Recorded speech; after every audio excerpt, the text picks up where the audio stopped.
Pababa na po, kamay ni Jesus. Yung pag-akyat sa kamay ni Jesus, parang buhay lang ng tao na hirap ka na pero kakayanin mo. Same lang dito sa pag-akyat mo. Hirap ka pero kinakaya mo dahil kay Lord.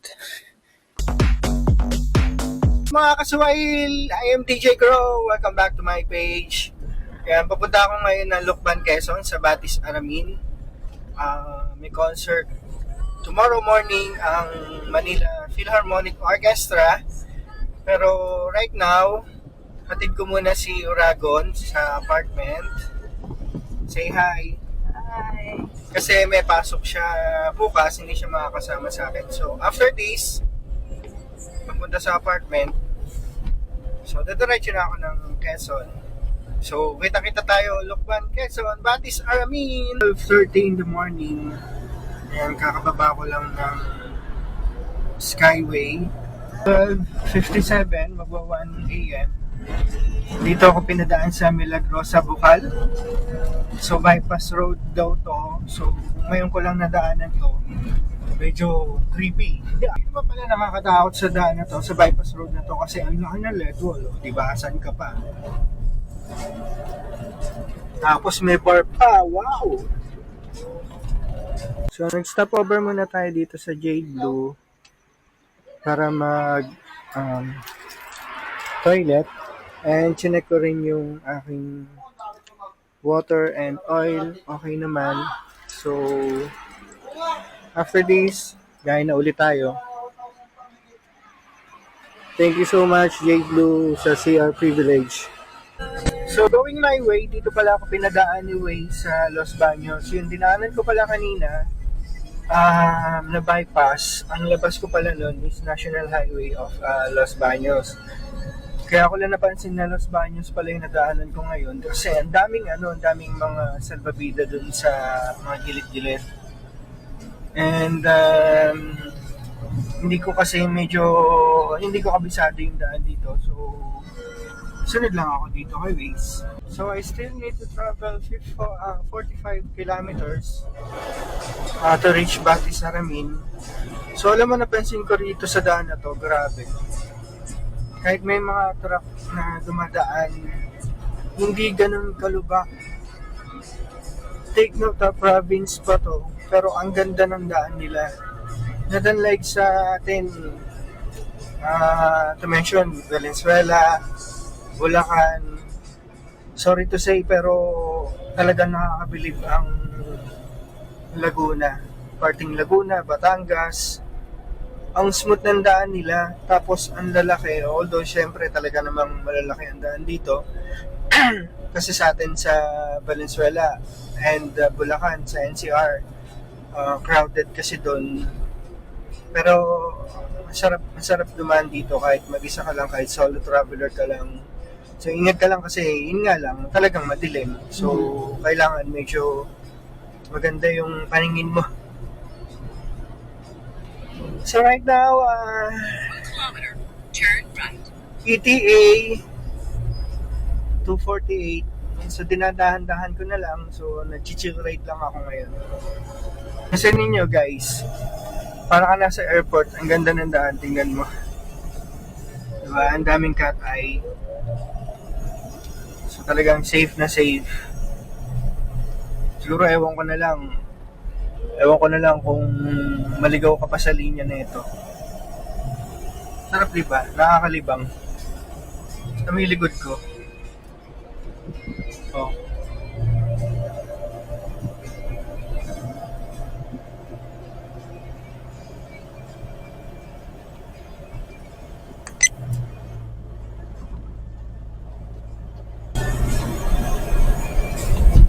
I think nasa Nagcarla na ako, papunta na ako ng Liliu.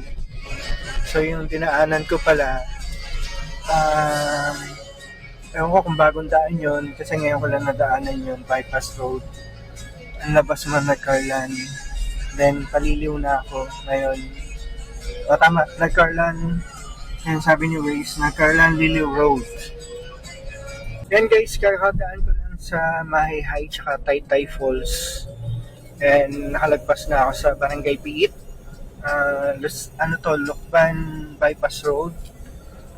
So So, honestly, nakakatakot yung daan. Grabe, akala ko papunta akong langit. Ang dilim ng daan, tapos pataas siya and puro zigzag.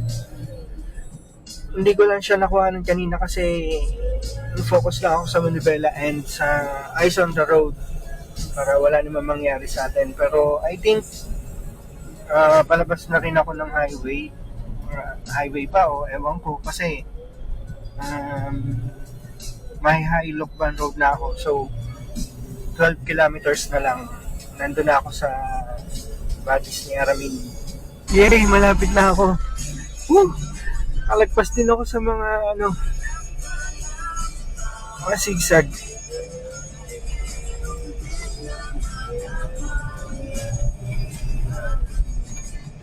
Hey guys, nakarating din siguro mga 1 kilometer na lang, dito na ako sa Batis Aramin. Right now, nag-stop over muna ako dito sa 7-Eleven and bumili ako. I deserve a coffee and siopaw. Dahil doon sa biniyahe kong grabe, talaga nakakatakot. Lakasan na ng loob. Tingnan niyo yung nangyari dun sa Pero si J-Lo, yung doggy ko dyan, nasa gitna yan. So sa sobrang grabe ng zigzag, yan, napunta siya sa gilid. Tapos, ayun pa. Maganda hulog-hulog na yung aking mga gamit dito. Gumulong na sila doon. But anyway, malapit na tayo. So, bumili muna ako bago pumunta ron. And, matutulog muna ako.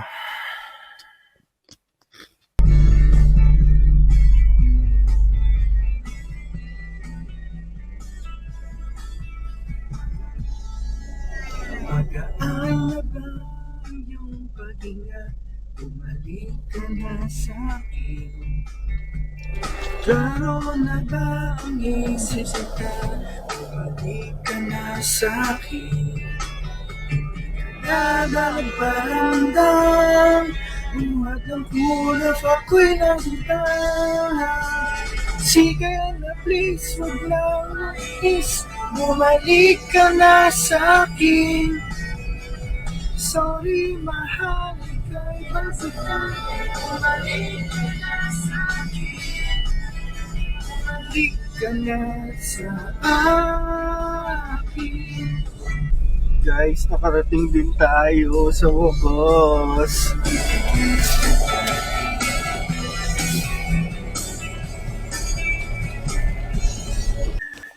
Guys, nandito na tayo sa gate. Mukhang dito yata ako matutulog sa labas. Kanina pa ako rito, walang guard. Hindi ko alam, baka nag-CR or ewan.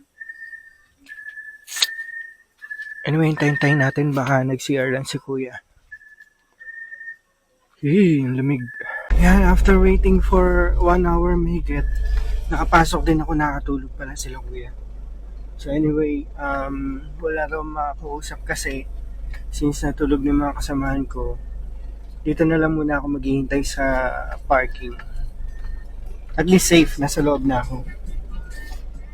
Ito yung truck namin.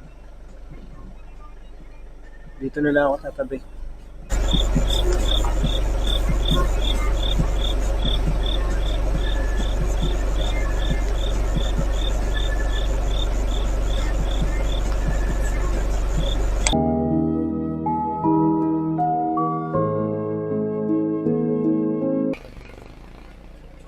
Nandiyan na kayo, Johnny? Sa MPO. Sa MPO. MPO. Oo. Sabihin ko sana NBI eh. Pwede pa BIR. BIR.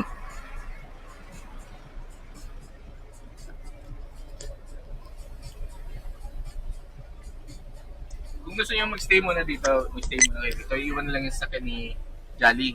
Tapos marunong magmaneho si Mayan eh. Si Maan. Aday ko. Mami. Saan tayo? Mami. Okay, pala kayo. Hindi, ikaw, kayo. Pag ano nga. Kasi wala pa kayong gagawin doon. Baka mainip lang kayo. At least dito may mga palaruan.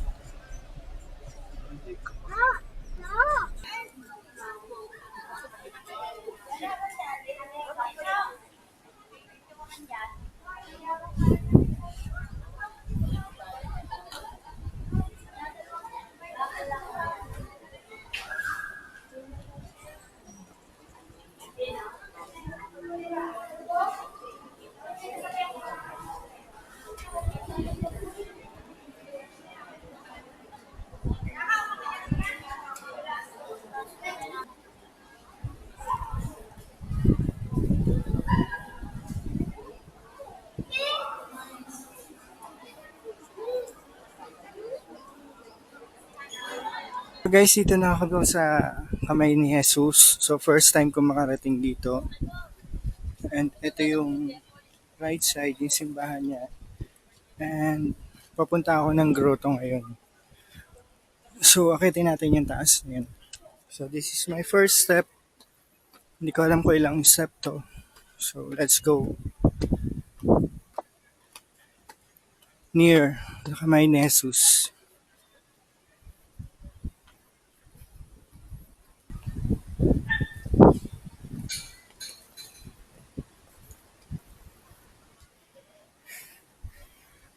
So nandito pala ako sa second level.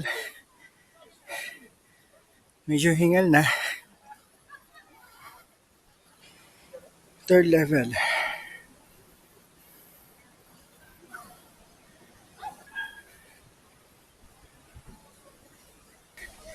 Fourth level.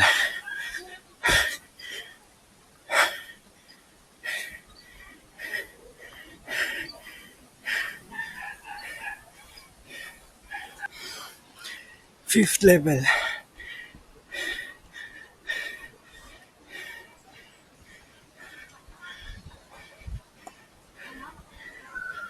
Level 6.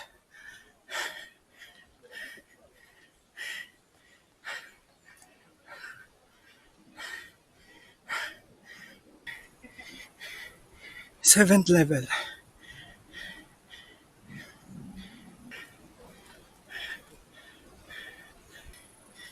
Eight.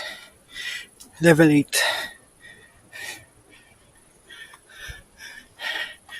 Last level.